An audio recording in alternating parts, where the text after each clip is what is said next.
What do you know? What do you know? Tell y'all what I know. Gonna kind of change it up a little bit today. Gonna kind of tell a little bit of a story of something that happened to me several years back, and kind of use it as maybe like a learning experience, maybe to kind of shed some light on a subject. And along the way here, I also want to do a couple of shout outs.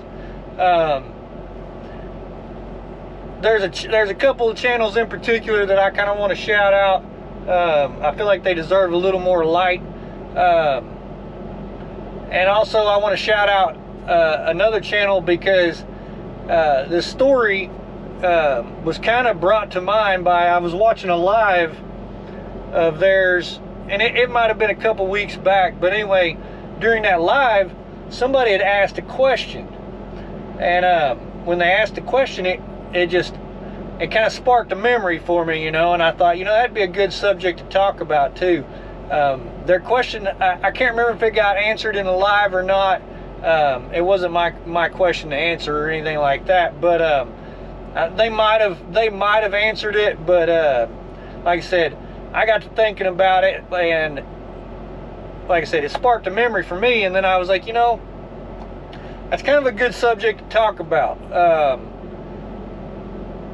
So the question, without rambling too much here, that was asked, it was on the channel No Luck Trucking. It's a team couple. They run for Landstar, and like I said, they was doing a live, I don't remember, like a week or 2 weeks ago, and somebody on there had asked, the question was asked along the lines of like, what was the sketchiest situation or scariest situation that they'd ever been in, and I don't remember what their response to it was or anything like that. Like I said, it was a couple weeks ago, but like I said, it sparked a memory for me.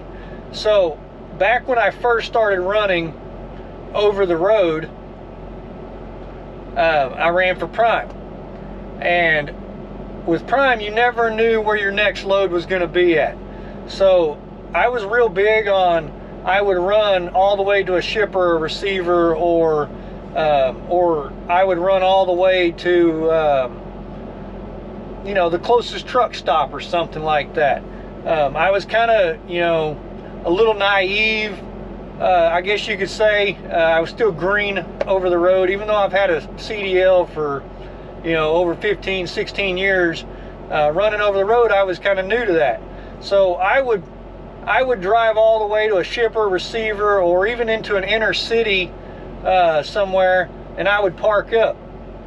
That way I wouldn't have to start my clock as early in the morning, you know, this and that, to kind of create a bigger opportunity the next day, you know, to leave me with plenty of hours, because I never knew where I was going. I don't run like that anymore. I run completely different now, but then again, I also know where I'm going to be at the next day, you know, anyway. So, story goes, I parked up at the, it was either a Pilot or a Flying J, and it was in Charlotte, North Carolina. I'd got there late, and if anybody's familiar with that truck stop, it's not real big. So, you know, I circled through the parking lot. There was no spots. Clearly there was no spots. It was after dark. And there's a side road, runs down the side. So I see trucks are parked along this side road. So, and it goes downhill, and it gets dark down towards the bottom of that hill. There's no street lights or anything like that. So I go down there, and I find a spot to get turned around, and I park along the curb behind all these other trucks. I probably wasn't there maybe an hour. Had closed my curtains, got all settled in, and heard a knock on my door. And when I stood up, I was standing behind the driver's seat here, and I don't ever just open a window, open a door, or anything like that. I pulled my curtain back. about that far, just enough to where I could see outside my door. And also from where I was standing at, I could see my mirror. So standing outside my door was a little young lady, and I don't remember what she was. I think she was trying to sell some sunglasses or something like that. Anyway, she was basically a bait. So she knocks on my door. She's trying to get my attention, and what I notice, I can see in my mirror, I can see that there's a pretty big fella trying to hide in between my dual tires, my tandems, you know, my drive tires, and my sleeper. Now, at this time, I was in a different truck, and I had one of them side boxes that's got the steps, and I kept my straps and stuff in that side box. So there wasn't no room to get in between the sleeper and back there by the catwalk, but he was trying to hide. He was leaned back as much as he could, but I could see him in my mirror. So basically that woman was the bait to get me to probably to get me to open my door. So I basically just said that I wasn't interested, and I pulled my curtain back. Now, I can tell you right now, I didn't sleep so well that night, because it was pretty obvious to me that I was down there in that dark spot at the end of this street, and these people was probably looking to rob me. So since then, I have quit. I guess you could say I have quit doing the whole driving. I find I have particular spots that I park. I don't go deep into inner cities, and I'll tell you why. So a lot of times the shippers and receivers that we deliver to, they're not exactly in the greatest part of town. Typically, they're in the rough side of town. Same with truck stops that are inside some of these bigger cities. You're not going to see a truck stop that's right in the midst of a, you know, neighborhood that's got $500,000 homes. You're just not going to. It's not going to happen. If there is a truck stop in the inner city, whether it's any one of the big cities, Atlanta, Charlotte, Dallas, Houston, you know, any of those. Little Rock's another one. Memphis is a bad one. I don't park in Memphis either.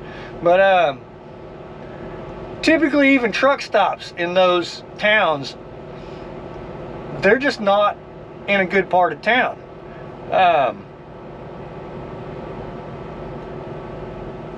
So what I do now is I find a truck stop that's maybe an hour to 100 miles out.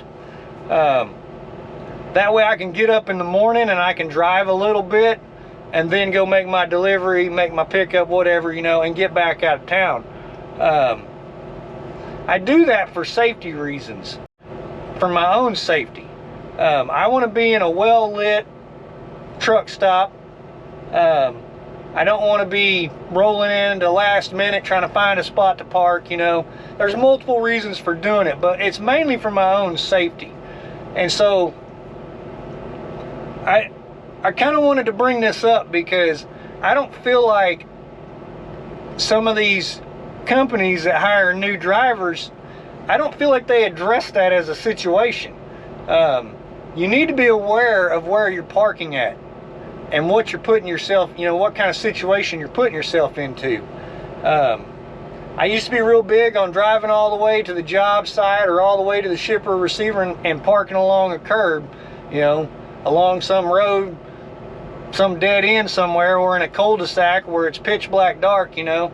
And my mindset then was, oh yeah, man, this is great. I'm gonna have a quiet night, nobody around me. Well, you're also a sitting duck, you know.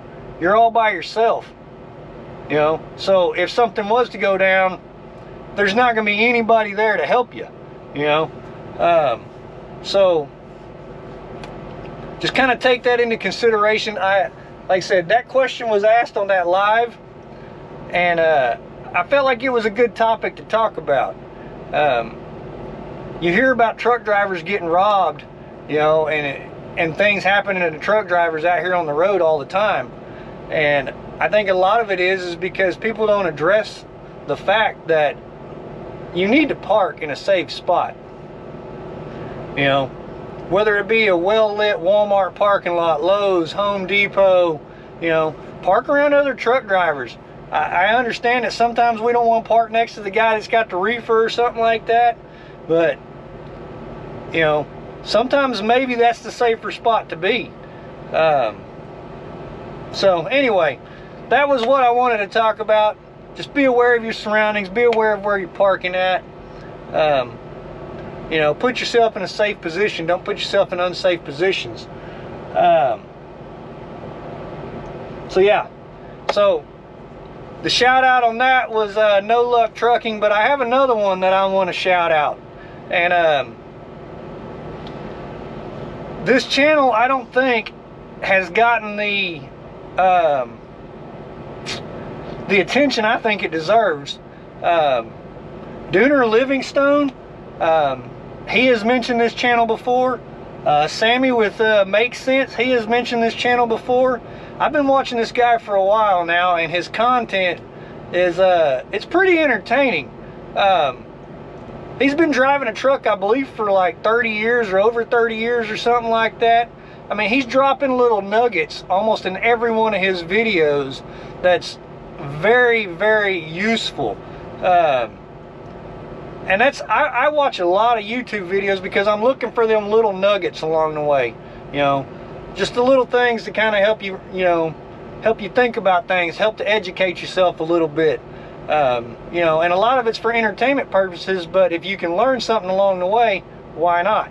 So, like I said, Dooner Livingstone has shouted this channel out. Sammy with Make Sense has shouted it out. The name of the channel is, let me pull it, Todd Donaldson Trucking Adventures. And if I can figure out how to do a tag, I'm going to tag it and put it in here. But yeah, Todd Donaldson Trucking Adventures. Guy's very entertaining, always got a positive attitude, and like I said, he drops little nuggets. He's been doing this for a long time. He's very, very educational, and on top of it, he's got a good looking Peterbilt. So I mean, if you're like me, I'm a truck guy. You know, I like looking at, you know, nice trucks and stuff. You know, I wish I had one, but I don't. But so yeah, y'all go check out his channel. Go hit the subscribe button over there. It don't cost you anything to hit a subscribe button. If you're not subscribed to my channel, hit the subscribe button. Hit that thumbs up. But anyway, like always, y'all stay safe. I'll quit rambling. Rubber side down, shiny side up. Catch y'all on the next one.